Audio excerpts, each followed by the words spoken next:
Okay, the Dogs opening up with a 34-3, 31-point win over the Clemson Tigers. And, when these sorts of games happen, as a person who's on the sideline shooting the games, it takes me a while to go through all of them. And then you sometimes can go backwards and see stuff that you didn't notice at the time because I'm shooting with such extremely fast apertures and guys are moving so fast that you can't you can't see it immediately when it's on the field happening. I did want to go through some of the pictures that are on the website right now. I'm going to put it on the screen so we can kind of go through them together. Obviously, there's a lot of them. I think we got about 90. It's not all of the shots from the game. But one thing that Kirby was talking about at the beginning of the week was physicality and how he wants the Dogs to play physical. He wants to frustrate people. It was not visible to me that Kate Klubnik was frustrated, but he may have, as well have been. He's trying to escape Jalen Walker here on this picture. First of all, two things. Obviously, he did not escape him, but please look at the athleticism from Kate Klubnik, and I'm not joking. I mean, this guy is bending backwards to throw a football, and he's obviously already on the ground. I'm certain I cannot do that with my body. So there's that. But this is the sort of pressure he was dealing with the whole night. I mean, it was tough out there for him. And Jalen Walker was just doing his thing. I mean, he's a guy that, it was a long night for Klubnik. And some of that was his own making. I mean, I don't necessarily think it was the whole time, but this was a hit on him. I do not believe that this was the targeting or the whatever pass interference. I think actually it was. He, looking back on it, the Georgia defender did not drive him into the ground. But if you like, he didn't wrap him and pile drive him. But if you come close to doing anything that looks like it, they're gonna call it. They called it here. But it was just the whole night was Georgia's defense. Here's your boy Malachi Starks from Jefferson. This shot was by, and I think the last shot I showed you too, was from an exceptional photographer, Brant Sandlin, who covered Georgia forever and was gracious enough to shoot with me on yesterday. And this is the reason why, two things. This is the reason why you recruit Malachi Starks.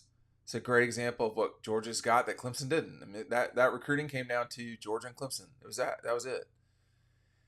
And here's Malachi late in the game, and here's Brant just nailing the shot.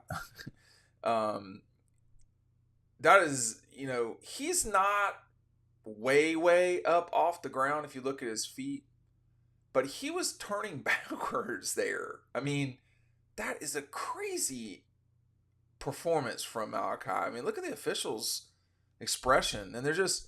I'm not going into these looking for any particular shot. Those were two very good ones. Here's London Humphreys right here taking off, snagging that ball. This was not the touchdown, I don't think, but this was the big third down play with the conversion. I was talking to the photographer to my right. I actually forgot that he was on the team in that exact moment. Nate Frazier, who this is another one of Brant's shots. Or mine at this stage, I'm getting a little confused. This is definitely Brant's.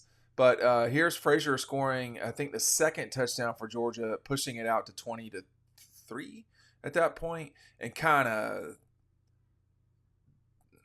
was kind of it. I mean, I thought at 13-3 it was kind of over. But, it was a party in the end zone, man. I mean, here's Tate Ratledge with Frazier and company. Here's London Humphreys after the touchdown, celebrating with these guys are both transfers that came into Georgia. This is Dominic Lovett and Len Humphreys, both SEC guys that came, one from Missouri, one from Vanderbilt.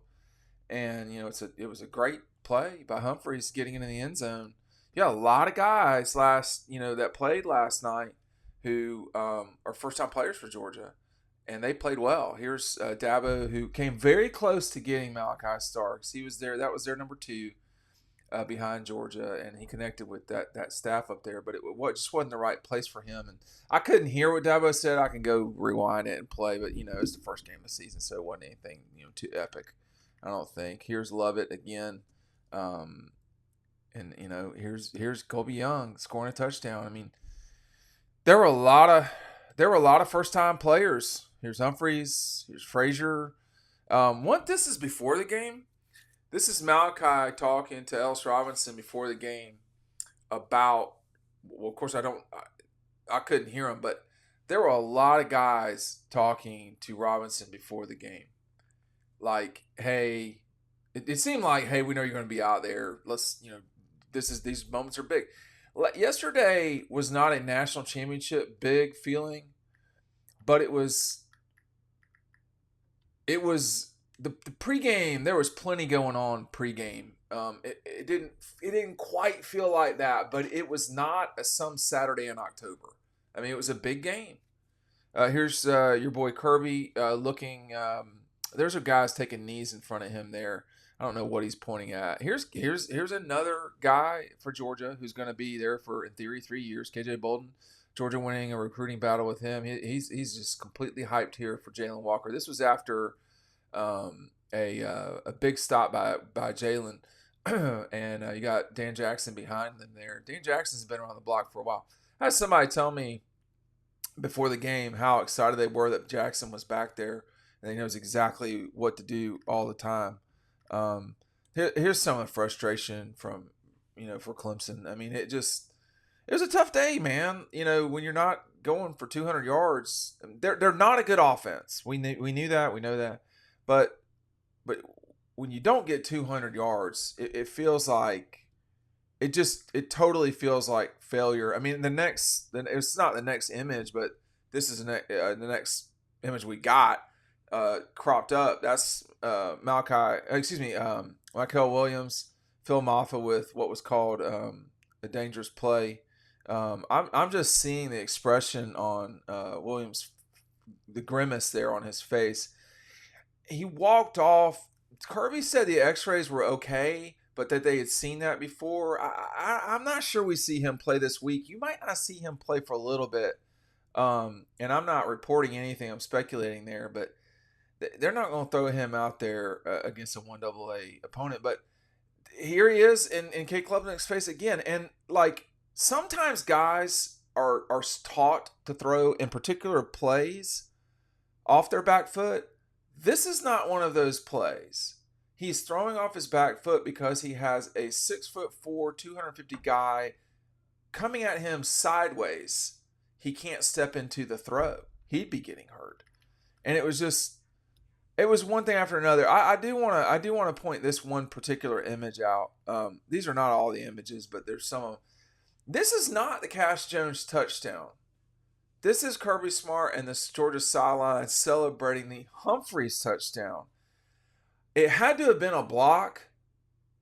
That had to have been what it was that Cash Jones did. The sideline exploded for him. They were more excited about what he did on that play than what Humphreys did on that play. And all I can imagine is whatever he did led to what Humphreys did on that play. And the images don't get as much run as some of the other things that we do, and that's fine. There's nothing wrong with that. Here's Jalen and Raylan Wilson, Don McLovett, Dylan Bell almost had a really huge game. If that one call and call back, I should touch on this real quick too. Here's Jalen Walker celebrating with a guy who it was not a great start to the season last year for Peyton Woodring. And this guy's out here now. Like that 55-yarder, Kirby told me after the game, I was the guy that asked a question about it. He told me after the game that he wasn't real comfortable with it. And I have to tell you, on the field, it didn't feel like a real easy, comfortable kick. I mean, that was a long 55-yarder trying to knock that thing in there. I mean, that's a long kick. And if you don't knock that in there, you have some real issues as it relates to where Clemson gets the ball. A team that wasn't moving the ball, they suddenly got it at midfield. So, I think that, it just showed how excited they were to get a 6-0 lead. Because in that game, 6-0 was a lot. Carson doing a great job with his legs here. he looks better physically. He's always been tall, thin, and so forth, but he looks better physically now than he has. This is Fairchild with Woodring. I mean, they like their kickers, man. I mean, this was the play that was called back for offensive pass interference, which I'm sure it was. I didn't see it, so I don't know. When you're on the field, you see things that y'all don't see. And of course, I miss a lot of stuff too because I'm not watching on TV or in the stands. Here's Georgia again, Smile Mundan and Jalen Walker coming after Cole Kubrick again. Excuse me, K Kubrick. Excuse me. It was just constant. It was constant pressure. This play right here, this frame led to this. These are my shots, and it's amazing. Klubnik was not hurt after that, because when you just look at how contorted his body is, clearly he does a lot of stretching, because that was tough. And these are back to back crops. They're not back to back plays, but I mean, and then you got Malachi Starks out here doing amazing. I mean, that's an amazing shot. What I mean by that is the player did an amazing job, but Brant Sanderlin did a great job of grabbing this image. You would, in a perfect world, photographically speaking, you would not have the sound guy right behind you, but there's nothing we can do about it now. You've got so much.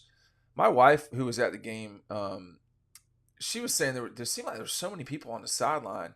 I have to say, I didn't find it overly bad. I think you have to get away from the sidelines. You have to just go into the end zones, and that's just what it is anymore. So I thought, overall, the images often tell the story of games better than we can.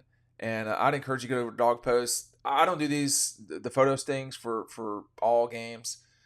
We had about 7,000 images from last night. The only people I think shot more than us were Paul Abel and his group at the Peach Bowl. And Paul's got a staff of like 4 people, so they're not messing around at all. But it was a great event, and Georgia left some stuff on the table in the first half. It's hard to criticize the second half where you punted once and scored 28 points. So they got a turnover in the second half. I can't remember off the top of my head the statistics for Clemson in terms of yardage in the second half. Of course, they scored a field goal off a Georgia mistake with the late hit or the roughing, whatever you want to call it, and then just amazing play from the Clemson tight end. Those are not smart plays. The one play was not a smart play by Georgia, so we'll just see if that continues. That's not a common thing for them, but they out-physicaled Clemson. They out-disciplined them. There were far too many penalties for Clemson at bad times. Georgia had 7 penalties. That's not normal for them either. So there's stuff to work on for the Dogs for sure. They are, Dabo said last night they've not handed out any national championship trophies. They didn't do that last night. They didn't. But they didn't hand any playoff spots out either. And both these teams got a ways to go before December. For Georgia, Georgia's lost to one team at the Dome or whichever Dome, Georgia's lost to one team not named Alabama in its time playing in Atlanta, and that was LSU and Joe Burrow, the best quarterback in this century in college football. So, if you're going there to play and you're not Alabama, and it maybe it's Nick Saban and not Alabama, we'll see. If you go there and you're beating them, you've done something special, because it's hard to beat them there, and the last night's a great example too. And there was one other statistic I saw. I think David Hale at ESPN had this. Clemson's played 200 plus games as Dabo as their head coach. They've only failed to score a touchdown 4 times. 2 of those 4 were to Georgia. They've only played Georgia with Dabo 4 times. So half the time that he's played Georgia, he's not scored touchdowns. But both those times were Kirby. And it occurs to me just now, he's 1-3 against Georgia. I mean, they got to get absolutely trucked in 14. That was not dissimilar from this game. Now it was clear in this game for sure. Georgia was a better team in the first half, but like but it was the fourth quarter that killed Clemson in 14. This game was the most lopsided of them, frankly. I mean, like, you knew in the third quarter who's going to win the game. You didn't necessarily know that. You knew the better team was in Charlotte. You didn't know who was going to win until Georgia was driving with not a lot of time left. At 14 in the fourth quarter, you knew, and obviously Clemson won it in Memorial Stadium by 3 and 15. So, in 13 at night. That was one of the muggiest games I've ever been to. Very strange, but it was. It's tough to beat these guys, and it's going to be tough to beat this team with Kirby as their head coach. The defense, it was exceptional last night. Thanks for watching.